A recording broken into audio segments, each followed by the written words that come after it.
بسم اللہ الرحمن الرحیم، اللہ کے نام سے جو رحمان اور رحیم ہے۔ لا جناح علیکم ان طلقتم النساء ما لم تمسوهن او تفرضوا لهن فریضة ومتعوهن على الموسع قدره وعلى المقتر قدره متاعا بالمعروف حقا على المحسنين۔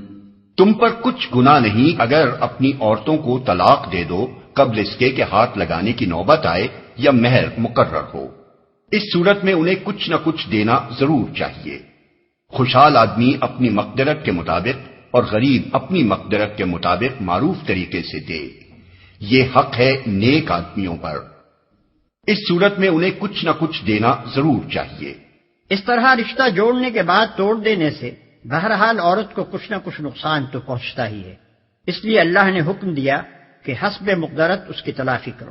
وَإِن طَلَّقْتُمُوهُنَّ مِن قَبْلِ أَن تَمَسُّوهُنَّ وَقَدْ فَرَضْتُمْ لَهُنَّ فَرِيضَةً فَنِصْفُ مَا فَرَضْتُمْ إِلَّا أَن يَعْفُونَ أَوْ يَعْفُوَ الَّذِي بِيَدِهِ عُقْدَةُ النِّكَاحِ وَأَن تَعْفُوا أَقْرَبُ لِلتَّقْوَى وَلَا تَنسَوُا الْفَضْلَ بَيْنَكُمْ ان اللہ بما تعملون بصیر۔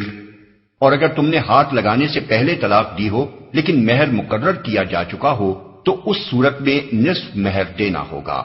یہ اور بات ہے کہ عورت نرمی برتے اور مہر نہ لے، یا وہ مرد جس کے اختیار میں عقد نکاح ہے نرمی سے کام لے اور پورا مہر دے دے۔